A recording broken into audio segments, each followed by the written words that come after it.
We will now look at a past paper. This is on algebraic expressions, so it's the memo for the second test. So we'll start with question 1.1. Now before we start solving this, I just want to remind you on our basic laws of fractions. If I have a plus b over c, I can change that to a over c plus b over c. So that's what we're going to do with this number 1.1. We have 21x over 7, so 21x over 7 minus 14y over 7. So now to simplify it, once again, simplifying fractions, I can say 7 can go into itself once and into 21 3 times, and then 7 goes into itself once and into 14 2 times. So now I have 3x minus 2y.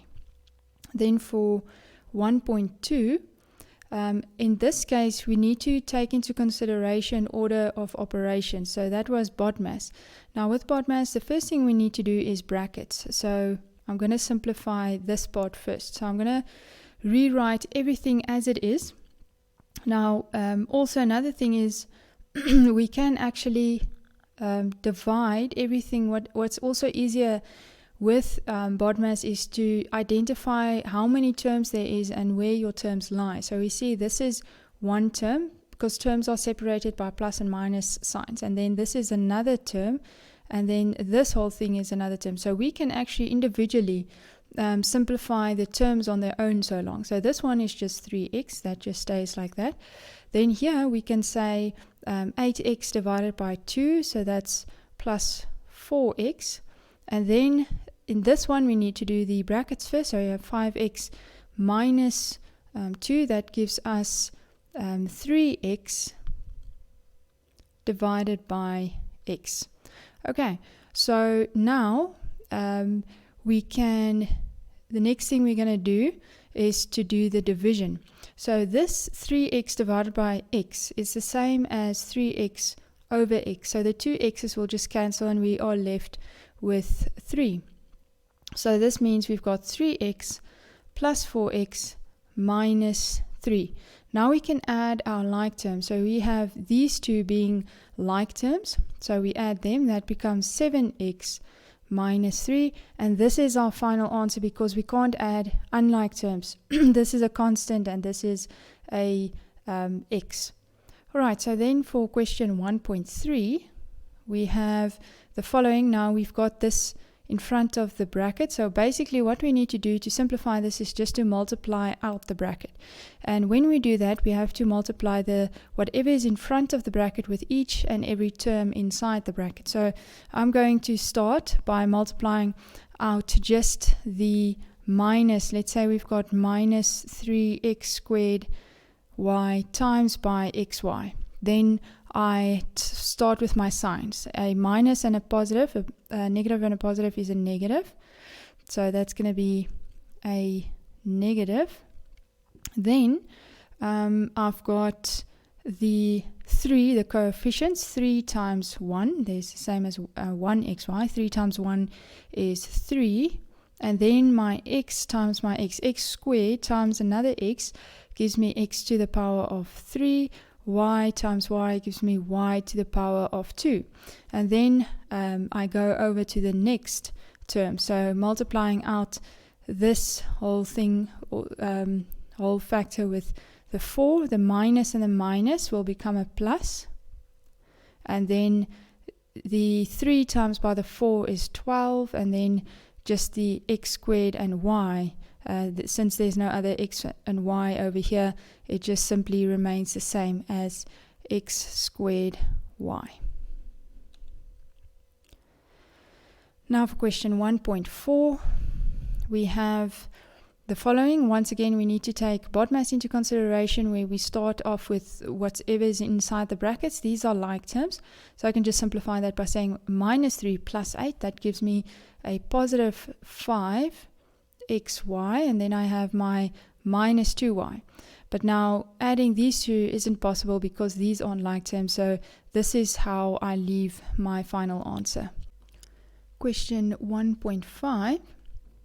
Now for question 1.5, we've got two brackets that's multiplied out. So what we're going to do here is we're going to apply FOIL. That means first outer, or let me just write that down, FOIL, first, outer, inner, last. So we take the term in the first bracket and we multiply it with both of the terms in the next bracket, and then we take the second term and we multiply that term with both of the terms in the second bracket. Right, to start off, we've got 6xy times 6xy, so that gives me 36x squared, 36x squared, y squared. Then with the next term over here, we've got a plus and a minus, so this gives me minus 6 times 2 is 12xy. Then we move on to this 2, we multiply it with this term, this gives us 12xy plus 12xy, and then we have 2 times a positive 2 times a negative 2, which gives us a negative 4. Right, so like terms, this 12xy, both of these terms are like terms, so minus 12 plus 12 is 0. Then I have 36x squared, y squared. This becomes 0, they cancel each other out, minus 4. 1.6, we have a bracket squared. Now the first thing we're going to do is just to expand it, because if I have x squared, it's the same as saying x times x. So here I have this whole thing squared, so I'm going to expand it and say 3x minus 4y, 3x minus 4y. Then I'm going to do exactly what I did in the previous question by FOILing it out. Starting with the first term, I'm going to multiply to each term in the second bracket, and then the next term multiply to each in the second bracket. So 3 times 3 is 9, x times x is x squared. Then we move on to 3x times 4y, so a plus and a minus gives me a negative. Then I have 3 times 4 is 12 and xy. Then the middle two, we have a negative times a positive gives me a negative. 4 times 3 is 12, x times y, xy. And then the final 2 minus 4 times minus 4 gives me a positive 16, and then y times y is y squared. The final step is just to simplify it by adding the like terms. So 9x squared minus 12 minus 12. That goes into the negative, more into the negative. So this is minus 24xy plus 16y squared. Now for question 1.7, here we once again just simply have our two brackets, and we're going to start off by FOILing again. By now you should be comfortable with it. So this term times by this term, 2 times 3 is 6, and then ABX. That's just putting all the factors together. Alright, and then we move on to 2AB times by 5AB. So 2 times 5 is 10, both are positive, so that's plus 10, then A squared and B squared. Then we move on to the x, so negative x times by positive 3x becomes negative 3x squared. Then moving on, we've got negative times a positive. This gives me a negative. 1 times 5 is 5. X times AB is just ABX. Now let's see if we have any like terms. This term and this term are like terms. So we have 6ABX minus 5ABX. This gives me 1ABX, or just ABX. And then plus 10A squared B squared minus 3x squared. 1.8, so this was 1.7, then 1.8. Over here we've got 3 separate factors in brackets, so this all needs to be multiplied out. Now first of all, there are 3 things we need to look out. We've got the signs, then we've got our coefficients, which is the numbers, and then we've got our variables, which is the A's and the B's. So let's start with sign. We've got a positive and a negative and a positive. So a negative and a positive gives me a negative. Then a negative and a positive gives me a negative. So my final answer will be a negative. Then I've got 3 times 2 times 4. 3 times 2 is 6. 6 times 4 is 24. Now my a's. A times a squared times a squared. So there's a to the power of 1. So if I multiply the same basis, I add my exponents. 1 times 2 is 5. So this is a to the power of 5. And then b to the power of 1 times b to the power of 1 is b squared. And then 1.9. So here we have a square root. Now 16 is a perfect square, and we know the square root of 16 is 4. But with exponents you have to be careful, because what do we do when we have let's say we've got square root of x10, then the exponent simply halves. So this will then be x to the power of 5. So what will happen if I take out 16? We know that becomes 4, but with the 6 to the power of 16, that was going to half, which becomes 8. So this is then going to be 4x to the power of 8. Question 1.10. So in this case, we can simplify this part first. We've got a fraction again, so we've got 1.10, and let's simplify this part by just multiplying everything out. Remember, we've got signs, coefficients, variables, those 3 things to take into account. So everything around that I'm just simply going to copy as it is, 16x cubed. Then multiplying out, we've got a negative and a negative. This becomes plus, plus and minus becomes a minus. So we have a minus. Then we have 2 times 3 times 1, that's just 6. Then we have x times x times x, that's x to the power of 3. Now we have minus 2x squared. Now if you look at these two terms, they are like terms, so I can just simply add them. 16 minus 6 gives me 10x cubed over negative 2x squared. And then I can cancel to simplify. So I have plus, and the plus and minus, this minus will still be there, but 2 can go into itself once and into 10 5 times. 2 of these x's cancels with 2 at the top, so there's only 1 left. So what is left? We've got minus 5x. Or if we should, let's put in another step. Let's say at the top we've got 5 left, and we've got x left, and at the bottom we have this negative left. Let's just put 1 as a placeholder. Then we can just simplify it as negative 5x. Then for 1.11, so here we've got a lot of multiplying out.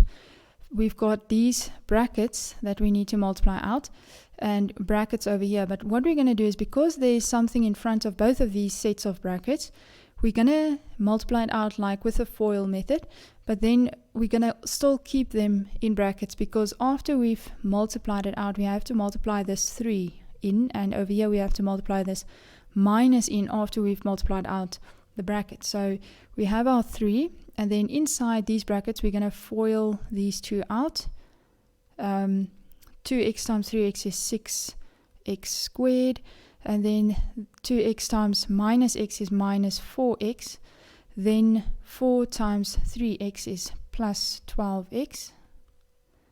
Then 4 and minus 2 times minus 2 is minus 8. Right, next set. We've got 2 times 2x times 2x is 4x squared. 2x times minus 3x is minus 6x. 3 times 2x is plus 6x. And finally, 3 times plus 3 times minus 3 is minus 9. Now we can either, we've got a choice now, we can multiply the 3's in, or we can simplify the inside first, because there's like terms and there's like terms. Let's do that first. So we have the 3 outside still, then we have 6x squared. If I add these two, I've got 12 minus 4 plus 12, but 12 minus 4 is easier, so that's plus 8x minus 8. And then minus, so this minus 6 plus 6 gives me 0, so I'm just left with 4x squared minus 9. Then we can multiply in the 3 and the negative. So the 3 goes to each and every term. Then I have 18x squared plus 3 times 8 gives me 24x minus 24. Then multiplying the minus, we just simply change the sign of each and every term. So this becomes minus 4x squared plus 9. Right, let's see if we have some like terms.